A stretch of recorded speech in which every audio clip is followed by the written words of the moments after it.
Hello everyone, my name is Awa, and today we're going to be taking a look at the new Aztec deity. I'm going to be honest at the beginning of the video here, it's just an image that is showing on screen right now. There is no other official information that comes with this image. So anything after this is pure speculation and yapping, and if you don't want to hear that, feel free to click off now. I'm not going to hold you or anything. But yeah, Age of Empires celebrating Women's History Month has decided to post this image. This includes one of the new Aztec deities. And if you doubt me, you can go to the official Age of Empires website yourself, click on wallpapers where I'm clicking, underneath the community section, and you can see they have a women's history background for all games in the franchise. But then if you scroll down specifically to Age of Mythology, you'll be able to find this image that I showed you guys on the screen. And yeah, you're able to download the image from the website in full HD or even 4K. But yeah, this was dropped silently and out of nowhere. So thank you to user urglablerg on Reddit for showing me this. Like I said in my previous video, I check the Reddit and the other subforums for Age of Mythology often, and it was thanks to this Reddit post appearing in my feed was how I found out. And I will try my best to credit all the people I get information from, but in case there's any inaccuracies or I misinterpret anyone's words, I'll be leaving the original Reddit thread in the description and as a pinned comment below. Because I'm gonna be honest, even though I kind of knew what was going on with Demeter and the story of Phone, that's Greek mythology, and I have no clue on Aztec mythology. So first up, reading her name from the comments already seems tough. I went to go look for an online source of a guy that looks like he knows what he's saying when he pronounces it. This guy looks pretty confident when he pronounced it. I will also credit this man and link the video in the description where he discusses the obsidian butterflies and who they will and will not harm. But he pronounced it as the following. It's papalot. And I checked two other videos before this one, and while they sounded less confident, it sounded the same. So I'm going to try and pronounce it here. It's Papalo. Again, forgive me, my pronunciation's really bad. And yeah, it checks out. If she's described as a skeletal butterfly, and I quite literally see her of skeleton makeup and butterfly wings here, then I guess that's exactly who it is.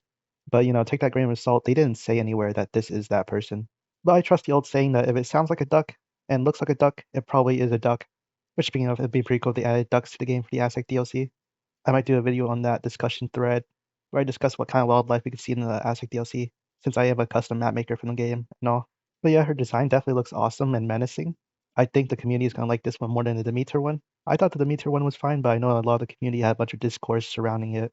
Also, I don't think she's gonna be one of the major three of the Aztec DLC.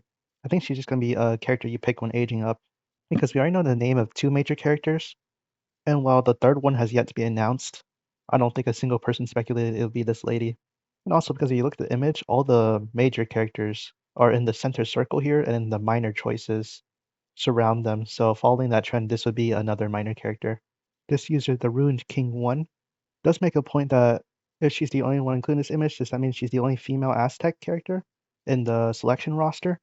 I mean, I don't know the mythology, but the mythology doesn't have that many female characters in it. Then that's probably very likely. So try not to be too sad if that's the case. It's just how mythologies are sometimes. Again, not that I know anything about Aztec mythology. But yeah, excited. We know that the DLC will come out from any time remaining in the first half of the year. Specifically on the Steam store, it says anywhere from April to June. So we're a few months away. In my last speculation video, I mentioned the trailer times for the Immortal Pillars and the Heavenly Spear. The Immortal Pillars was very long in advance. The Heavenly Spear was a few months before it came out, being revealed 3 months prior at the June 8th Xbox Game Showcase, and then being released September 30th of the same year. So we're definitely approaching the 3 month time frame. So hopefully there'll be a trailer sooner or later that shows us some nice juicy stuff, some things we can speculate and talk about. I actually have an active thread on the Age of Empires forum. Anyone wants to check that out or contribute, talking about what kind of environments, animals, or foods you like to see from the Aztec DLC. Again, as a map maker, I'd be concerned with these things so I can see what things I can play with and what kind of environments I can make for a custom map. Things discussed on that. It did take a while to start catching some replies though. There's like a gap between when I first posted it and then when the first person replied. And then it was like a bunch of replies and then it took another break, followed by more replies shortly after that.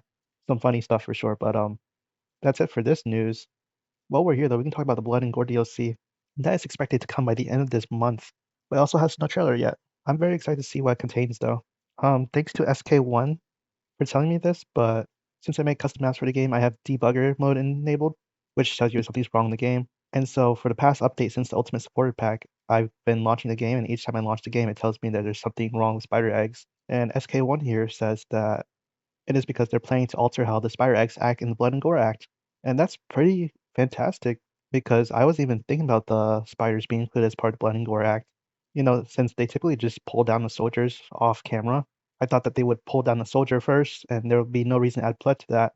But even if something as minuscule as that is including the blood and gore act, then pretty excited to see what all details are added. And hopefully I'll remember to make a video on it when it comes out, showing some of my favorite animations. I'm not sure if I could do all animations, that might take a bit. But yeah, exciting stuff on the horizon. Thank you for watching and listening to me yap. Hopefully this video provided you with the information if you're not on the forums very often, and feel free to discuss. I'll try and reply in the comments, but sometimes YouTube just kind of wonky with notifying me. But that's about it. See ya.